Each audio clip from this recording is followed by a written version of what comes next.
Please join me in welcoming our Eureka, California speaker, educator, and would-be vegan. Actually, she said she'd be a vegan if it wasn't for ice cream. Jessica Pettit. Jessica, come on up. Thank you very much. Thank you. Hi. So, I don't know if you're aware of this, but there's a lot of stuff going on in the world. Have you noticed that? So one of the things that I really pride myself in comes with some consequences, but what I pride myself in is that I talk about every topic you're not supposed to talk about. So if you can talk about the topics you're not supposed to talk about, then you're just talking about them and they're no longer scary. So I like to turn like topics into like a Wednesday. That's pretty much what I like to do. I do not get invited to a lot of parties. That is also a true story. So in the short time we have today together, what I want to do is give you a really simple model so that you can better understand yourself and possibly engage in some of those difficult conversation topics with other people, but more specifically, them. Do you know who them are?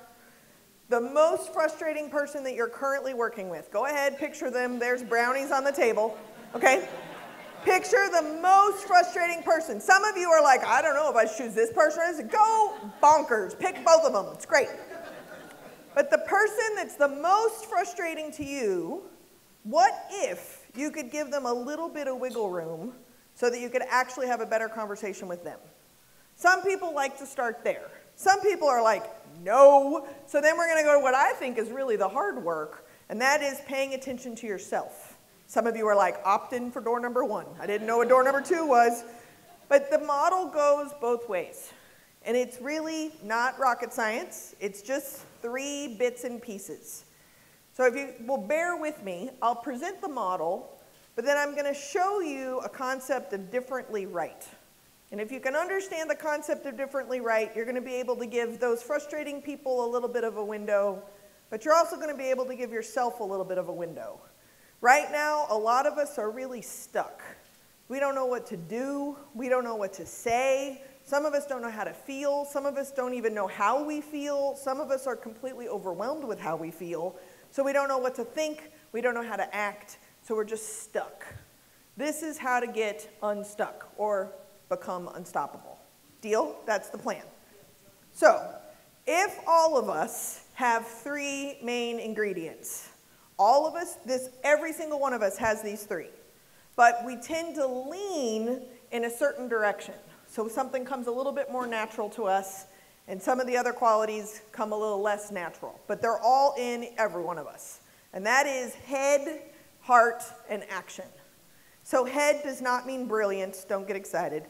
Head means like details. You'll ask questions. You need more information. Okay? Heart does not mean emotionally available or motherly, but it means like a connection to something greater. What's the purpose? What's the vision? And then action does not mean athleticism, thank goodness. Action means literally doing something, like responding in some way.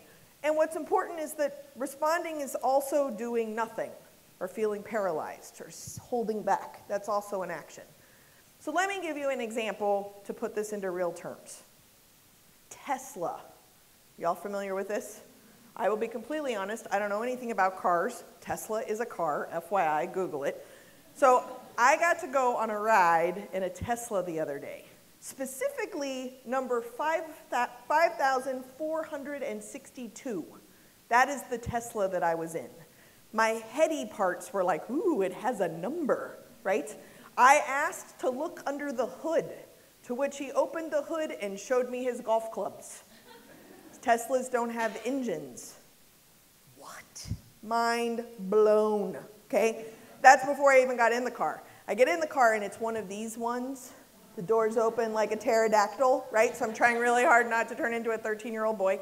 And I sit in the front seat, and when you sit down, there's a window that goes all the way over your head. So it's like moonroof plus, all the way. And it happened to be raining, so we get in, 4 seconds at a red light, up to 60 miles per hour. All the little raindrops go swoosh. It is the closest I have ever felt to like being in outer space, like that. Now, how I described my Tesla experience involved heady, hearty, and action-oriented pieces. The heady piece was how fast it went to 60 miles per hour, the fact that it doesn't have an engine, the number 5462, that's still cool to me. The heart piece was that I felt like I was flying, right? I could see everything. There was nothing in my way. I was connected to the stars. Even though it was in the middle of the day, I felt connected to the stars that would eventually appear once the storm passed. Details, heady people. And then action-oriented was just vroom. That was the experience. What's important is that where I now sound like a Tesla commercial, this is how you recruit members. This is your marketing plan. This is how you keep and retain members. But this is also how you broach difficult topics. You just need to know a little bit more about who you are and how you are. And if you can identify your behavior patterns, you can adjust to meet somebody else. This does not sound like a new concept, but if we would just do it, I wouldn't have so much job security. So, on your tables in the middle is a fancy handout, and by fancy, I mean I designed this by myself using Microsoft Word, and then I made photocopies, fancy. So, the basic premise of the handout is there's stuff about you that you don't like. There's stuff about you that you do like. That is the negative and the plus. If you don't want to pay attention to yourself, go pay attention to one of your thems. Or group them together. Don't use names because you might leave this in the room. Little hashtag there. So if you can understand some of the strengths or weaknesses that you're bringing into a particular scenario, you can write those down. But what's interesting is that in each of those strengths and each of those weaknesses are also some pros and cons based on who you're working with. That's a really important piece to understand is that we often just think, well, this is what I'm good at and that's your fault. Like we were talking at lunch. I have 2 skill sets. 1, speaking in front of people. 2, folding a fitted sheet.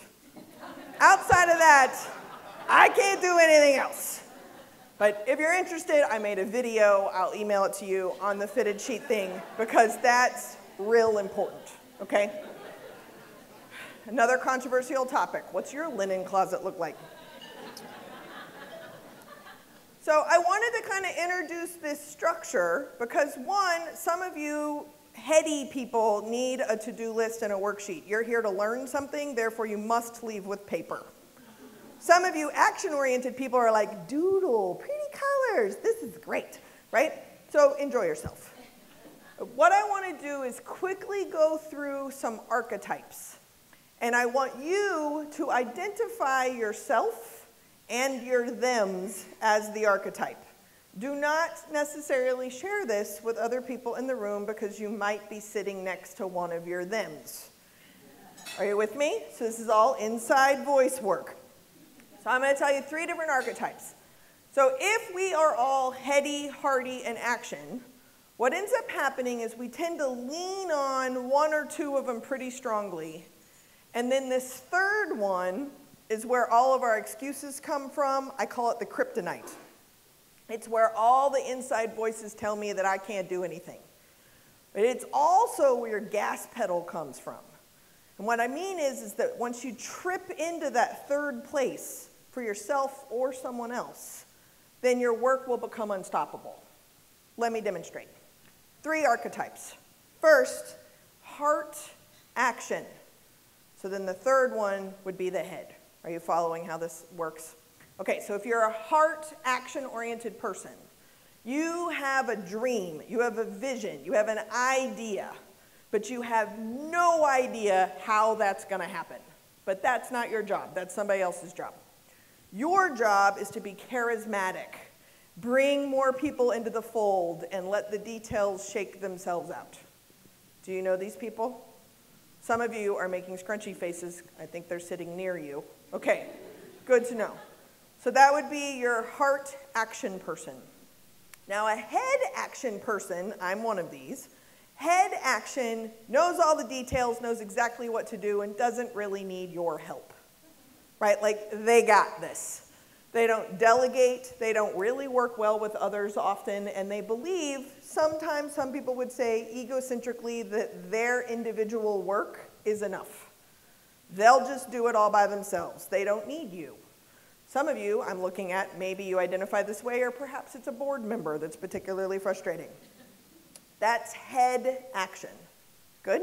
Now we have one more to go, but have you identified yourself and another person at least by now? I'm seeing some yeses. Okay.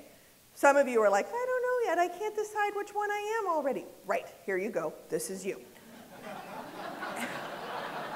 A head heart person. A head heart person, this is the person who knows everything about the topic and will not leap until there is evidence there is nothing else to know. So for example, this is not the person you ask at the top of the lunch hour, where do you want to go to lunch? You do not ask them this, but if you do, because you're stupid or you didn't know, they open the drawer of all of the to-go menus. This is not the person who's like, I don't know, let's just drive around and figure it out, right? Like, no, that would be blasphemy for the head heart person, because that's making a choice, right?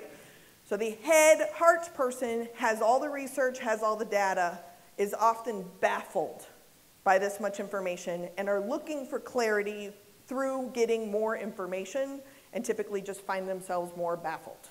They're the ones who are least likely to say, oh, I'm totally that, because they're like, well, I don't know, this, that, this. So just a reminder, you are all three.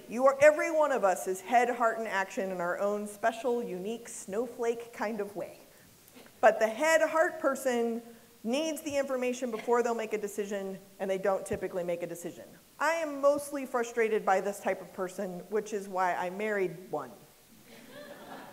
I know, it's like therapy for free, except it's really not free. Anyway, so have you successfully identified yourself and somebody who might be the other two? I'm seeing yeses. Some of you are like, I don't know yet. You're head heart. You've done your job, okay? Okay, now that you know who these folks are, let me give you who I modeled the archetypes after. So first off, heart action. This is Martin Luther King. So I think we can collectively agree, did some good stuff, yes? And was a disaster to work with. If you go back through his journals and his letters and his autobiography, not really good with details. Super good with charisma and energy, but not good with details. Literally, I had a dream, I do not have a plan. Okay?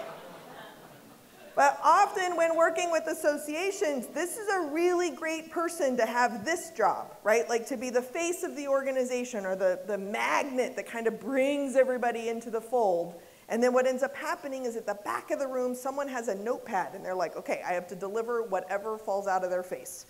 Who knows what that's gonna be? Write it down, we gotta figure out the details. Okay, so that's a heart action person. If that person is frustrating to you, you could give them just enough room, like, oh, they're similar to Martin Luther King.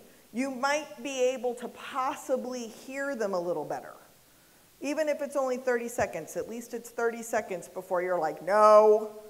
Make sense? When you get to the head action person, this is Gandhi. Most of us can agree that Gandhi did some good work, yes?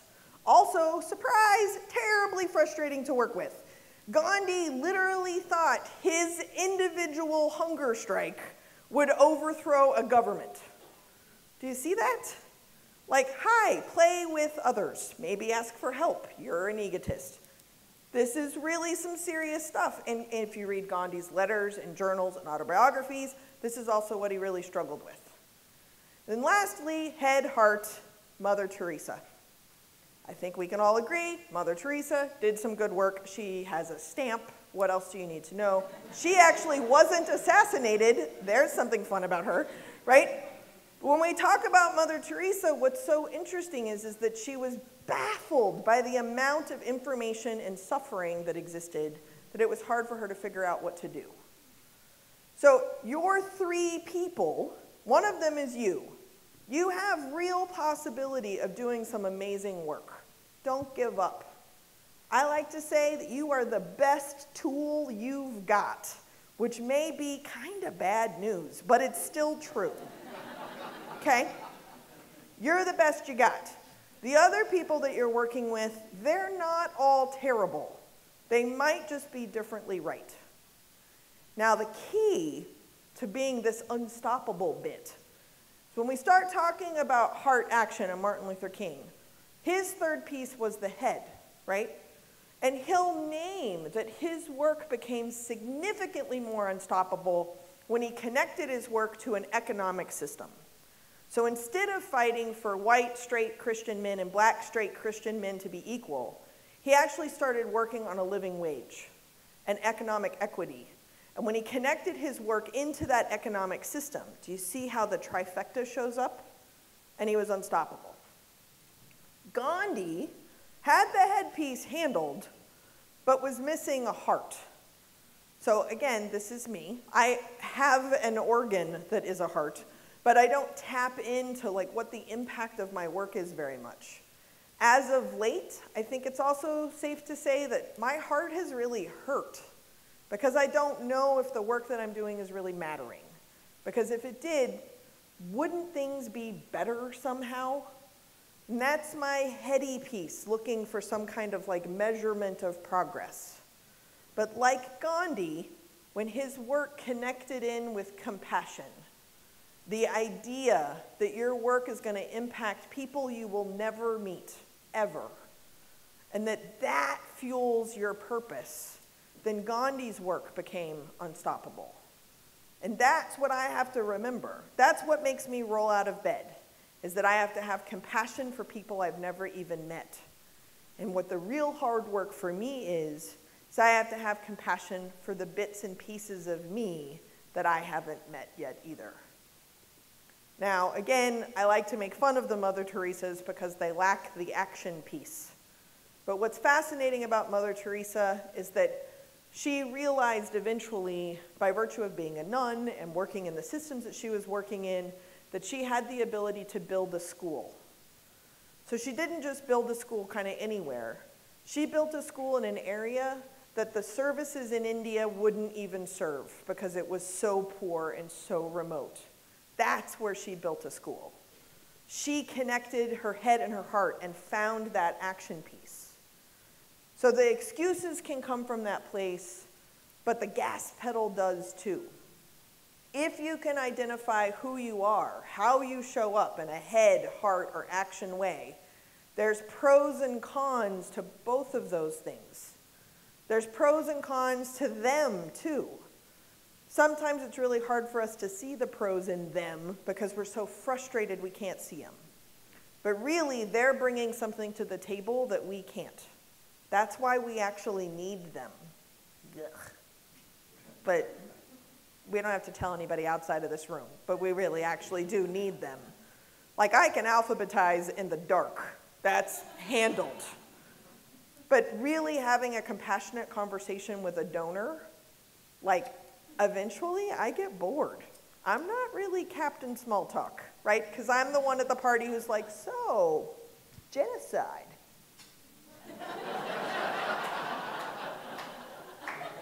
Not really good at like, so, the Braves or whatever sports team is relevant, right? Like, no, I'm over here. It's important to know. So you may be familiar with the golden rule, yes? The golden rule, this is when we all talk like pirates, is to treat others unto how which we wish to be treated. But that's really not enough. Because if I treat you the way I like to be treated, then I'm not treating you the way you like to be treated. This is how grammar works. So Tony Alessandra's platinum rule, some of you may be more familiar with that, but the platinum rule, the idea is that I treat you the way you like to be treated. But in order to do that, I have to like listen and pay attention and adjust accordingly so that I'm actually treating them like them or like how they'd want to. So again, I'm married. Here's some marriage tips. The first time we were sick together, I was using the golden rule. So he got sick first. So what I do is Gotcha. I see that you're sick. You're calling in sick. Good to know. This is the guy who went to work during a tsunami warning. And I screamed out to him, I will have good work ethic put on your tombstone. Let that sink in, right?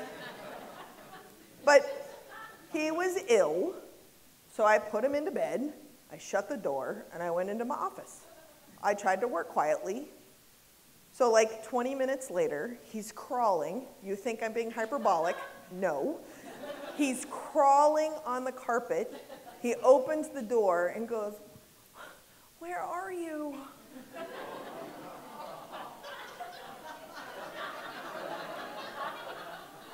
I'm right here. What? You're going to get me sick. He's like, I need a washcloth. I'm like, what? What is happening with you? Go. So, fun fact to learn a little late. Evidently, in the Cannon family, you get checked on every 15 minutes. Like, exactly. Exactly. Can we please go to the family reunion together? Please meet me after this. Every 15 minutes, I'm like, I have things to do. What? So, heady action, I set a Google reminder. It bings every 15 minutes, I go in, I adjust, I put pills that he still hasn't taken next to his bed. Do you need anything? Soup, beverages? No. I'm in the clear for the next 15 minutes. This is great. Now, unfortunately, employing his platinum rule plan, I got sick. Do you see how this works? So I'm now sick, he's better. So I'm like, not doing today. That's the best thing about being self-employed is you're like, no. So I'm going to bed, I'm sick. So about 30 minutes later, he comes and he wakes me up. Now I'm a very heavy sleeper and I have taken NyQuil, which is the answer to all illnesses. So he's like, get up, she's dead, she's dead. So I finally wake up and I'm like, what? He's like, do you need anything? And I was like, I need you to get as far away from me as possible or I am going to prison. That's what's happening right now. And he's like, no, but like, did you need medicine? I noticed you were taking NyQuil. There's this new medicine that has this particular side effect and we have a coupon. No, out. So he had to learn to treat me with the platinum rule, which is leave me alone. I will rise from the dead healthy. That will happen. Then I will need a sandwich. That's a guarantee, but not till I rise, right? That's the platinum rule. And I like to give that example because we have this idea that when we talk about diversity trainings, that it's somehow like outside of some of our everyday life or interaction with board members or member members or family members or friend members or the random person at Starbucks.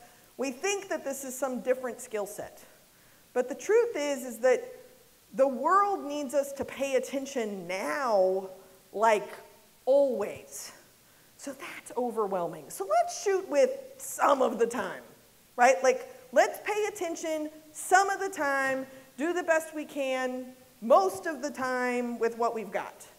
That's a lot better than when you're like looking through your calendar and you're like, oh, look, I have a diversity training coming up. Well, that'll be super. That'll be great. Then I'll be done for the year. You can't look at difficult conversations and difficult people and real work. Like if you do a marathon once a year, you're good for exercise for the year. Trust me, I have tried this plan. It does not seem to work. I walk a half marathon, I should be done for 6 months. That makes sense, but evidently you have to do it like every day. Whatever, right? My Fitbit broke. I'm not walking anywhere unless I get credit. I don't get credit, I am in a chair with wheels. That is how that works. You have to try. Try with your closest, safest circle first. Your closest friend, when they have spinach in their teeth, don't you figure out a way to tell them? Most of us lick our own teeth, hoping that they figure it out. But what ends up happening is the other person is like, why is she licking her teeth? That's just weird. I never noticed. Sharon, what's going on with you? You're like licking your teeth. What? Oh, you're telling me. Oh. Similarly, my husband, when we go out to dinner, will tap my leg. So do you all know what that means? What does that mean?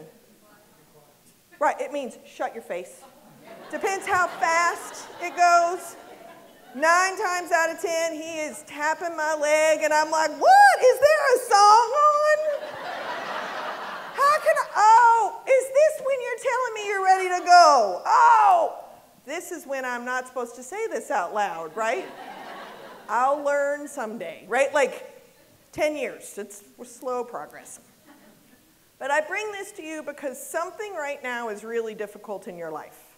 Some of us are just trying to be alive, and that's real. Some of us are trying to be honest. Some of us are trying to coach someone into a new position, preferably not near you. Some of us are trying to figure out how to get prepared for the election, or how to talk about your own elections, or how to talk about policies that have been put in place outside of your control. Some of us want to talk about international politics because somehow that finally seems so much easier than what's actually happening here.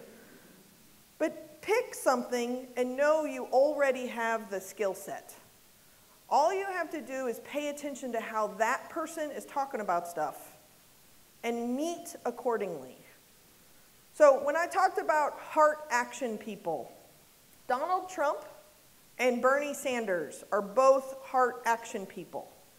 They're both talking about things without real specifics of how this might happen. Hillary Clinton is a fantastic example of a head action person.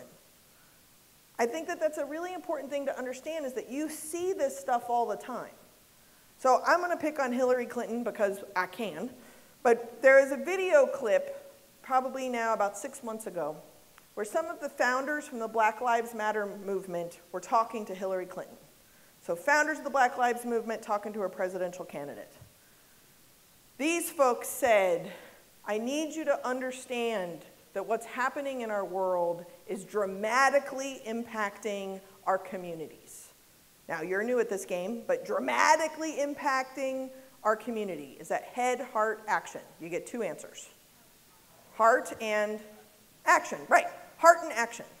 Hillary Clinton's response was, I can't change hearts, but I can write policy. What is that? Head action. Now, what it looks like is a terrific example of miscommunication. Like, as we say in politics, bad optics. So no matter what your politics are, generally speaking, when you hear that example, you go, that was not good, right? I'm sure Hillary Clinton's staff was like, bad choices, bad choices. So here's an example of how to make that better. The Black Lives Matter folks could know they're getting ready to talk to like the captain of the head action team, okay? They could say, I know that you have worked on these policies. I think you know that this is important. And I just want to remind you that your actions matter. Now, they're both coming from an action place, so they name the head place, insert the heart place, and then our commonality is the action place. Now, Hillary Clinton, who's actually a trained professional to talk to people, should have looked in her manual, right, and found out that what is happening to her is a movement that is coming from a heart place, that is rooted in action. And her default is to be so heady that what she should start with is, I feel you. I see you. And together, we are going to write policy. Then the communication hits. Now, for some of you, you're like, I'm a home builder. I don't have to talk about this stuff at work, except you do, because it comes up, whether you like it to or not. So then I'm going to take you to my dry cleaners.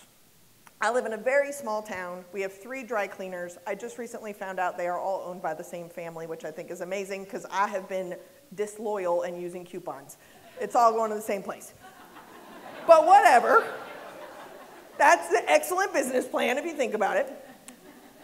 So the one that I have been using with great loyalty until I found out this little factoid, but I will still be going there, has won my loyalty for life. So I want you to think about all the people who have to renew their dues, or they have to come back to your event the next year. This dry cleaner's 4 inches of thread. That is what it cost them. So I go to the dry cleaners often with my favorite shirt. They know it's my favorite shirt because they wash it constantly, right? My favorite shirt almost always has some kind of food situation going on because I eat with a shelf. It's hard. Try it. So I take my shirt in. They're like, oh, this time Alfredo. How exciting. Yes, it is.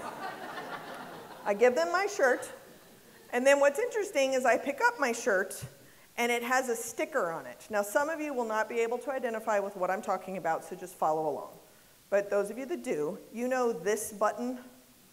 This is actually not usually a button. It's usually this, which is horrible, and you don't know until you put the shirt on. So anyway, this shirt actually has a this button. It's a key button for those of you that do not understand. A key button for us buxom girls. So this button was evidently loose. I had not noticed this. So when I picked up my shirt, it has a little sticker on it, and it says, we noticed this button was loose, so we went ahead and fixed it. Thanks for your loyalty. One sticker was head, heart, and action. We noticed something. We thought ahead. That could be embarrassing. So we fixed it while we already had it. Do you see that? One sentence, customer for life. I don't care where the coupons go from now. Now I know it doesn't matter because we all go to the same family, but what? I just found that out last week. I'm still not over it. So what I challenge you to do, and if you want to use your handouts for this, you can do this later. I know y'all were in such great conversation and we all interrupted it. They're like, oh, we have to listen to the speaker now. But what I wanted to give you this framework for, which is very fancy and scientific, you may have noticed, is I want you to look either at your marketing materials, what your own organization mission and vision is, what you're using to try to recruit members and or money. But I also want to encourage you to use the same model for when you're having difficult conversations with your kids, your coworkers, your volunteers, a stranger, somebody at the grocery store. And that is you're bringing to the table something positive. You're doing something well. That's not usually where we start. We normally start at Kryptonite, at our third place. So my third place being heart, I never feel like I matter. I am always worried you're going to find out I was a ceramics major, and then that is not going to work out good. Always worried. But that's that heart piece, right? So you can fill in what your negatives, do it in the privacy of your own home. Super extroverts, do it with a buddy. I see you, okay? But then the next level is what's most important. And look at the things that you've identified as pluses and minuses and see what's actually good about not being good at that. What's actually bad about you thinking you got this? When you look at how you present yourself, how you engage in a difficult conversation, how you engage in your organization or your own membership, whether you know it or not, it's going to fall into place. Some of you heady action people are like, I'm real excited about a worksheet, but it has boxes and I don't understand. Lean on your heady people. Because your heady people are like reviewing documents in their head right now. They're like pulling stuff up. They got screensavers happening, right? And if you're really stuck, lean on your head, heart people, because they've been telling you this all along. They just don't know what to do about it. And the real answer is to do head, heart, and action. To be able to pull all of yourself out. What's going to happen is that everyone's going to be able to show up. All of you is going to be able to show up. You're going to create an environment where when I'm having a particularly frustrating experience, it's welcome for me to share that. I'll end on a story when I did some consulting work with Mercedes-Benz. I'm probably not supposed to say that. I did some consulting work with a high-end car industry that sort of likes peace, but is one stick off. How's that? Does that work? Is that ambiguous enough? So part of what I was doing was employee engagement. So they wanted to be more engaged. That is already a heady, action-oriented thing.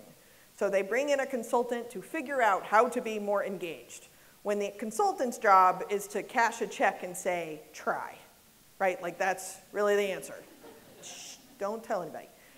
So after spending time in focus groups and one-on-one interviews, my conclusion was, try. And in trying, I wanted to give them some specific examples.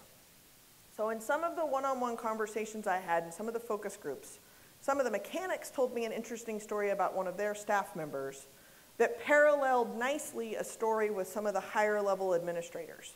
Different people, but similar stories. And that is, these super dedicated employees all of a sudden were really lazy, taking long lunches, skipping out of work, nobody knew why. So personally, I thought this was interesting that two completely opposite ends of the same dealership would be having a similar problem. So I purposely found those individuals and had one-on-one interviews with them. And what I found out was they were going through chemo. They were really scared for people in their organization to know that because they were really afraid people would think they were lazy. So it was like a self-fulfilling prophecy. They didn't tell anybody because they thought people would think they were lazy. And then because they didn't, people thought they were lazy. So this guy was up for a promotion and was just about to lose it because of the laziness. This person got a promotion and they were worried that they had made a mistake. But bring your heart into this for a little bit. They could at least carpool to chemo together if they knew about each other, right? That's efficient. Heaven forbid the family-owned dealership could support both of these people. But they didn't have an environment where that piece of them was allowed to come. Their health wasn't allowed to come because they'd look weak and lazy. But the reality is that they did look weak and lazy, and they had every right to be weak and lazy. They're going through chemotherapy. Don't do that. Do an inventory and figure out who's really welcome. Which bits and pieces do you have to squish down so small in order to show up to work every day? What would happen if that changed? Which pieces do you have to leave in the parking lot because it might impact how you're working? Newsflash, already is. Your coworkers know when you're getting a divorce long before you do. So what if the culture shift is to just believe that someone's whole self can come? All of your identities, all of your lived experience, all of your brilliance, all of your creativity, all of your outside-of-the-box thinking, all of your research and innovation and collection and maven of data, and all of your, like, I don't know, let's just try it. Let's just experiment. What if we rewarded people for being creative and for trying? You might land on something new. In the short time that we've had, I just want to bring you the model that already exists in you, everybody in your life, in me, and in every conversation. Whether we're talking about violence or we're talking about income taxes, which can be very violent, we need to be able to have a conversation where we understand how the other person is engaging in this conversation. We need to present space and content and ideas in a way that all three types of people can pick and choose the pieces that they like. Then we can run with it. Ultimately, becoming unstoppable isn't about getting the answer. It's about recognizing you're never going to know the answer. So just do it anyway. So thank you very much for having me at lunch. I really appreciate it, and it was good. Thank you.